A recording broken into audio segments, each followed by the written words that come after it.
इस फिल्म के ट्रेलर के रिलीज होने से पहले मैं ये कहना चाहता हूँ कि चंदू चैंपियन का जो भी मैंने अपडेट या फिर जितने भी फोटोग्राफ्स है ना, जो पैपराजी जो या फोटोज लेते हैं बेसिकली जब भी कोई एक्टर जिम से बाहर निकलता है कहीं और या जाता फिर हो। वो प्रेपरेशन कर रहा है अपने रोल के राइट, लिए। सो कभी कभार जब रास्ते में दिख जाते हैं and when the paparazzi click their photos, मैंने कार्तिक आर्यन को बहुत जगह देखा है कि उन्होंने काफी ज्यादा अपना वेट लूज किया है। यस और ऐसा लग रहा था कि he is basically working for a war, for a war film या ऐसा एंड लगा। बहुत ही लीन लग रहे थे उनका राइट, जो भी फिजिक है। बट देन एंड अगेन जब उसके बारे में थोड़ा बहुत हम लोगों ने ट्विटर पे और दूसरी जगह से जाना कि it is basically on a Paralympic athlete. Okay एक बहुत बड़े प्लेयर है, उनकी उनकी जीवनी के ऊपर है। तो थोड़ा बहुत और इंटरेस्टिंग लगने लगा मुझे, क्योंकि कबीर खान का एक रिलेशन है वॉर रिलेटेड और इंडिया पाकिस्तान रिलेटेड ऐसे इश्यूज पे उन्होंने काफी सारी फिल्में बनाई हैं Yes. जो बहुत फेमस भी हुई है and it is Yes. He is one of the most celebrated directors.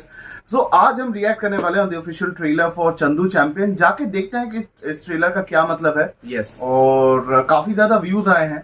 Yes तो बहुत पता व्यू लगा। आए हैं और इंटरनेट में बहुत सारी बातें हो रही है क्योंकि Right. कार्तिक आर्यन को शायद अब उनके करियर में बहुत बड़ा एक रोल मिला है। Right, I think he has shifted his gear. Yes और ये जरूरी भी था गाइस, बॉस उन्होंने रोम कॉम वाली फिल्में कर ली, अब कुछ Right. नया रोल भी ट्राई करना चाहिए। Right. So without wasting any moment let's react on the trailer of Chandu champion. पर अगर आप हमारे चैनल पे नए हैं, वीडियो को लाइक कीजिए, चैनल को सब्सक्राइब कीजिए और यूट्यूब नोटिफिकेशन बेल को ऑल पे सेलेक्ट कीजिए ताकि हमारे चैनल से जितना भी कंटेंट अपलोड हो वो उसका नोटिफिकेशन आपके पास जल्द से जल्द पहुंचे। Without wasting any moment let's react.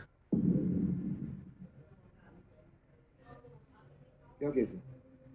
Sir 65 की जंग में इसको 9 गोलियां लगी थी।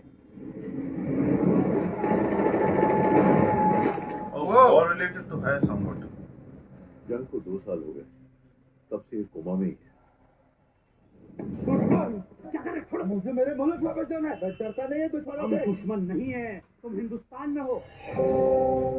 मुरलीकांत पेटकर की कहानी आजाद हिंदुस्तान की कहानी। मुरलीकांत पेटकर जी। हालात ऐसे कि ये देश टिक भी पाएगा कि नहीं, पर हिंदुस्तान लड़ता है हर हालात से। बड़ा होके क्या बनेगा? मास्टर जी मैं चैंपियन बनूंगा और मैं डल लाऊंगा। ए हंसता क्या हुआ है? पूरा गांव हंसता है तेरे पे। तो पता है क्या बुलाते हैं लोग तेरे को? अरे आज चंदू चैंपियन। आज के बाद कोई ना आया सकेगा मुझ पे। आज जाने दो दंगल। इधर से मेरी ओलंपिक की तैयारी। अरे ये तो चंदू चैंपियन है।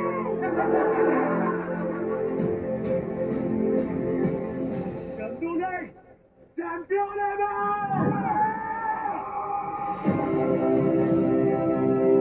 ओलंपिक की जाना है ना, तो तेरे को फौज ही तो होना चाहिए। यशपाल शर्मा, सर मुझे एक मौका दो ना, मैं पहलवान है, विजयराज, उनका चेला है मैं। नाइस।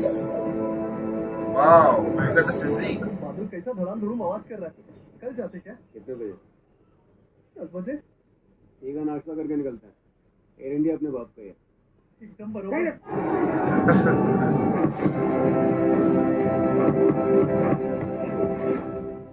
चैंपियन गिरता है लेकिन रुकता नहीं है। छोटू मुरली मेरा भगवान से जो भी लेन देन था, मुझे ऐसा मारना उसके प्लान में ही नहीं था। वो दिन मैं तय किया, मैं जिएगा और उसके लिए जितना लड़ना पड़ेगा वाह नाइस शॉट। लड़ेगा और हक छिड़ाती हुई हंसी को पलट के बोलेगा। हंसता काय कोण?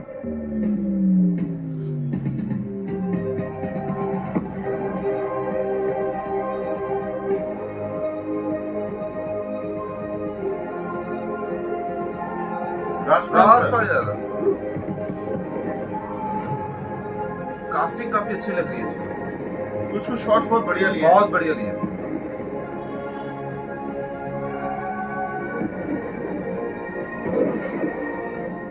मुझे आज लड़ने का ऐसा हर उस चंदू के लिए जो चैंपियन बनना चाहता है, हर उस चंदू के लिए जो चैंपियन बन सकता है। चंदू चैंपियन, वाह बहुत ही अच्छा लगा। मुझे प्रेसिडेंट ऑफ इंडिया पे चीटिंग का केस करने का वाह गुड गुड गुड। सो पहले अगर हम जिसके कहानी के ऊपर ये फिल्म बनी है उनके बारे में अगर बात करें, मिस्टर श्री मुरलीकांत पेटकर साहब, तो पैरालंपिक एथलीट है, लेकिन अजीब एक उनका फीट है जो एक आम इंसान भी वो अचीव नहीं कर पाएगा। उन्होंने 1972 पैरालंपिक जो समर ओलंपिक्स है उसमें उन्होंने तीनों इवेंट में पार्टिसिपेट किया, दैट इज स्विमिंग और javelin throw, slalom and boxing included. जो 4 था, जैवलिन थ्रो के 2 पार्ट्स थे एंड बॉक्सिंग था। उन सारे इवेंट्स में वो फाइनलिस्ट हुए थे और एक में उन्होंने गोल्ड मेडल जीता था। My god, first Indian to bring Paralympic gold medal to India. ये गाइस, ये आपको मतलब हम सभी को ये पता नहीं है और इस फिल्म के जरिए हमें पता चला। एंड ये जो फीट है उन्होंने जो अचीव किया है, मतलब ये मुझे लगता है कोई भी देश में, किसी भी कंट्री में, किसी भी सोल्जर ने शायद ये अचीव नहीं किया हो, या फिर किसी भी ह्यूमन ने ऐसा अचीव नहीं किया हो। इन महाशय को पद्मश्री से नवाजा गया था 2018 को।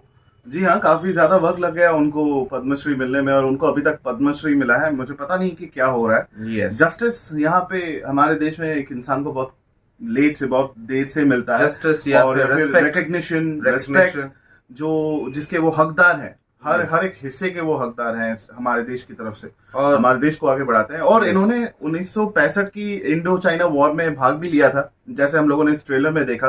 सो he was previously involved into war, और उसके बाद उन स्पोर्ट्स में उनकी बहुत ज्यादा दिलचस्पी थी, and that is the reason उनकी दिलचस्पी की वजह से हम लोगों को इतने सारे मेडल्स मिले। ये जो अनयूजुअल फीट है वो हमें प्राप्त हुआ है हमारे देश को। So that is the greatness for mister Murlikant Petkar, और आज भी वो हमारे साथ हैं। And I am glad that the champion is there. और उनके रहने के ऐसा बहुत बार होता है, अनफॉर्चुनेटली, मैं ये नहीं कहना चाहता, बहुत नेगेटिव बात होती है, लेकिन बहुत जो महान किरदार हैं जो चले जाते हैं, उनके चले जाने के बाद याद आते हैं कि यार ये तो एक बायोपिक बनाओ, ये बनाओ। एक हार्श रियलिटी है गाइस, ऐसा होता है। हम सिर्फ फौजियों की बात नहीं कर रहे हैं, कोई भी अगर रेस्पेक्टेबल इंसान है जो हमारे समाज के लिए, हमारे देश के लिए उन्होंने कंट्रीब्यूट किया है, जब वो जिंदा रहते हैं तब कोई उनके बारे में नहीं पूछता। जब उनका देहांत हो जाता है उसके बाद लोग उनके बारे में बातें करते हैं। सो ये ना हो तो बेहतर है, अगर आप हीरोज को पहचाने, ये सबसे जब तक वो हैं, इस दुनिया में है, तब तक उनका सम्मान कीजिए उनके बारे में, ताकि और भी लोग मोटिवेट हो।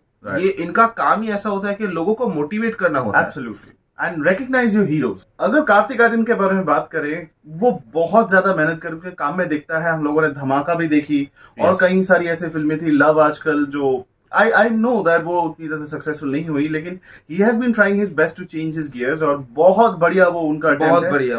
ये कुछ चेंजेस मैंने रणवीर सिंह से एक्सपेक्ट किए थे उनके करियर में, लेकिन आफ्टर 83 जो उनका एक छोटा सा एक एक्सप्लोरेशन था कि अच्छी एक्टिंग करनी है, कुछ यूनिक करना है, उसके बाद वो फिर से है। मुझे कार्टून नहीं चाहिए, मैं उनको कार्टून नहीं बुला रहा हूँ, लेकिन वो जो किरदार वो प्ले करते हैं, कलरफुल वाली, वो दाढ़ी रख के, शर्ट के बटन खोल के, you don't have anything else to offer to us as an actor. आप बॉलीवुड स्टार होंगे, बहुत कुछ हो सकते हैं, लेकिन वी एक्सपेक्ट एन एक्टर। आपकी कुछ फिल्में हिट क्यों नहीं होती है? Because this is the reason, you can not play same thing every now and then. आप रियल लाइफ में भी जैसे हो, रियल लाइफ में भी वैसे हो, यार आप में कोई वेरिएशन तो होनी चाहिए, कोई तो बात होनी चाहिए। और कार्तिक आर्यन के लिए मुझे लगता है कि ये मच नीडेड ऐसा एक रोल था जो उन्हें एक्सप्लोर करना था, और वो एक ऐसे एक प्लेस में है कि वो कर सकते हैं। ये वो जगह है जहाँ पे वो खुद को एक्सप्लोर कर मुझे नहीं लगता कि कुछ नहीं है। अभी भी कार्तिक आर्यन इस इंडस्ट्री में टाइप कास्ट हुए हैं, तो उनके लिए काफी अच्छा है कि वो और भी स्कोप है, ऑफ ट्रैक ना हो। और मुझे काफी अच्छा लगा उनका डेडिकेशन यहाँ पे 200% है। बिल्कुल। यहाँ पे उनकी एक्टिंग कह लीजिए, डायलॉग डिलीवरी कह लीजिए, यहाँ पे फिजिक कह लीजिए, यहाँ पे जो ट्रांसफॉर्मेशन है उनका, जो मतलब जितनी जो हमने रोम-कॉम मूवी उनकी हमने देखी है, और यहाँ पे जिस तरह से उन्होंने डिलीवर किया है, वो काबिले तारीफ है। नहीं, ये बात भी ऐसी है ना कि लुक एट द डायरेक्टर, जो फेम्ड डायरेक्टर हैं, जो पहले यश राज से उन्होंने शुरुआत की, और यश राज को बहुत बड़ी बड़ी हिट दी हैं। उन्होंने कुछ फिल्में नाडियाडवाला ग्रैंडसन्स को भी दी हैं, जैसे फैंटम कह लीजिए, then we have this film, और बहुत सारी और फिल्में, एक था टाइगर, बहुत सारी फिल्में, ट्यूबलाइट है, 83 है, right? So and the first film, Kabul Express, what a wonderful film. Yes. So he is a very talented director. It goes without saying. और right now ये ट्रेलर के बारे में जब हम बात करें, just trending 9th इन तो यूट्यूब आप right समझ now. सकते हो कि इसकी तो जो हाइप कितनी इसकी ज्यादा बहुत ज्यादा है, क्योंकि कार्तिक आर्यन की फैन बेस बहुत बड़ी है और ऊपर से इस फिल्म को कितनी बढ़िया तरीके से फिल्माया गया है, इसको है। दर्शाया यहाँ गया पे है। हाँ, यहाँ पे एक चीज है गाइस, मैं इस ट्रेलर के बारे में बताना चाहूंगा कि मुझे लगता है कि इस अगले साल की जो फिल्म फेयर अवार्ड होने वाली है, तो मैं चाहूंगा कि उसमें कम से कम कंटेंडर होंगे वो। कंटेंडर होंगे हर कैटेगरी में। और मुझे लगता है कि यहाँ पे सिनेमेटोग्राफी को यहाँ पे कुछ अवार्ड मिलने चाहिए। Right. इस ट्रेलर में जो सिनेमेटोग्राफी मैंने देखी है वो मुझे काफी अच्छी बहुत लगी। बढ़िया लगा। And जिस I तरीके wasn't से स्टोरी expecting। डिपिक्शन का एक काफी कॉम्बिनेशन अच्छा होता है और जो काफी इंस्पायरिंग है देखने में, बहुत काफी बढ़िया। मतलब इस तरह Right. से इस फिल्म को डायरेक्ट किया गया है या फिर इस ट्रेलर को एडिट किया गया है। काफी ये जो जर्नी है सर मुरलीकांत पेटकर जी की, तो उनकी जर्नी को किस तरह से मतलब इतनी ट्रांसफॉर्मेशन के साथ और मोटिवेशन के साथ इंस्पायरिंग Right. बनाया गया है, वो मुझे काफी अच्छा लगा। और मुरलीकांत पेटकर सर के बारे में जितना हम सोच रहे हैं, जितना हम लोगों ने ट्रेलर में देखा है, अगर वो सही है, Yes. मतलब अगर रियल जो इंसिडेंट Obviously ये पूरी real तरीके है। से नहीं, मैं क्या कह रहा हूँ कि जैसे पूरी घटना को एकदम उतारा गया है, तो अगर वही बात है, सो आई वुड से कि ही हैज बीन सुपरमैन, क्योंकि उन्होंने कितनी सारी चीजें अपनी लाइफ में की है। Yes. उनको रेसलिंग भी आती है, he has been a champion in swimming, boxing, javelin throw, And, we are basically going as well as he is a soldier. he's a soldier, so soldier is anyway a superman. Superman. So we find that ये एक super hero के बारे में कहानी हो रही है। Yes. It is a wonderful journey और wonderful. इस किरदार को निभाना, इसको दर्शाना by Kartik Aaryan, it is a tough job, but Yes. Director भी वैसे हैं, he is a Sabir task Khan is, maker yeah. and he has got a good actor. मुझे कार्तिक आर्यन genuinely बहुत डेडिकेटेड एक्टर लगते हैं वो। Yes. और उन्होंने रिसेंटली ही is basking in the success of Bhool Bhulaiyaa 3 and many other films. Yes, और एक फिल्म आने वाली है उनकी भूल भुलैया 3, तो मुझे लगता है कि वो भी भूल भुलैया 2 तो बहुत ज्यादा हिट हुई थी, आप सबको पता ही का है। भी जो कास्टिंग है गाइस वो काफी मतलब कह सकते हैं कि काफी इंटरेस्टिंग है। और recently he was in Kolkata bye the वे, वो Yes, कुछ ही दिनों पहले वो shoot कर रहे कोलकाता थे। आए थे। तो आई थिंक कि इस बार भूल भुलैया 3 में मंजुलिका और रू बाबा का क्लैश होने वाला है। सो it's good. I'm having a good Yes. expectation about this film. So Kartik Aaryan is in a golden run और आशा यही है कि ये फिल्म हिट होगी। 100% कास्टिंग के बारे में थोड़ा सा यहाँ पे बात कर लेते हैं गाइस। तो डायरेक्टर के यहाँ बारे पे में कास्ट के बारे में यहाँ पे कोई और इन्फॉर्मेशन नहीं यस, दी पर गई हमने है। यहाँ पे जो ट्रेलर पे जब हमने देखा, तो यहाँ पे हमने विजय राज को देखा, यहाँ पे राजपाल यादव को यहाँ पे देखा, और यहाँ पे हमने यशपाल शर्मा जी को भी देखा है। Right. सो कास्टिंग काफी अच्छी है। सो व्हेन यू मेक आप एक अच्छी एक्टिंग वर्दी फिल्म बनाते हो, तो आपको ऐसे एक्टर्स की जरूरत होती है। दैट इज द रीजन ये कास्ट में होता है। तो आजकल का जमाना ऐसा ही है, अगर आपको दिखाना है ऑडियंस को ना कि इसमें अच्छा क्या है, so you take good actors. So that is Vijay Raaz sir, Rajpal Yadav sir, Yashpal Sharma ji, ऐसे लोग हमारे गुड अच्छे फिल्मों में होते हैं। सो जैसे हम लोगों ने बताया, सारी डिटेल आपके सामने है इस फिल्म के बारे में। ये अपकमिंग जो फिल्म आने वाली है, इसका जो ट्रेलर जो हम लोगों ने रिएक्शन किया था, ये फिल्म रिलीज होने वाली है ऑन 14 जून 2024। जी हाँ, अभी काफी ज्यादा टाइम है by the way, this is May. और कुछ और मुझे लगता है कि ये फिल्म बॉक्स ऑफिस में अच्छा कमाल कर अच्छा पाएगी, business करने वाली क्योंकि रिसेंट टाइम में मैं जिस तरह से बॉलीवुड का फिल्मोग्राफी चल रहा है, जिस तरह से एक कह सकते हैं कि एक रिसेशन चल रहा है बॉक्स ऑफिस पे, राइट, और उस so तरह this से is मुझे going to लगता be है a कि fresh yeah. air की तरह ये प्रेजेंट होगा Chandu Champion. So Yes, we are having एक- गुड होप्स। Yes guys. तो यही है, mark your calendar so that you can go ahead and watch this film. बहुत बढ़िया तरीके से इस फिल्म को बनाया गया है, you must watch this film. और अगर आप हमारे चैनल पे वापस आके इस वीडियो के रिएक्शन को देखना चाहते हैं और दूसरे और रिएक्शन देखना चाहते हैं, और अगर आप नए हैं, so then you better go ahead and subscribe our channel. Notification bell पे जाके ऑल पे सिलेक्ट कीजिए। हमारे जितने भी कंटेंट हैं उसको अगर आप देख रहे हैं, कोई भी अगर आपको कोई वर्डिक्ट देना हो, कोई जवाब देना हो, कोई सवाल पूछना हो, get into our comment section. हमारे सोशल मीडिया नेटवर्क्स पे आप हमें जाके कनेक्ट कर सकते हैं और अपने थॉट शेयर कर सकते हैं, और हमें लाइक, शेयर और सब्सक्राइब जरूर करें। और yes, follow us everywhere you see us, right. We are also available in WhatsApp, और हमारे साथ जुड़े रहें। And we thank you for being a part of our family. अगर आप नए हैं, so we welcome you on board with us. और यही था हमारा reaction, and till then the reaction is says. जय हिंद।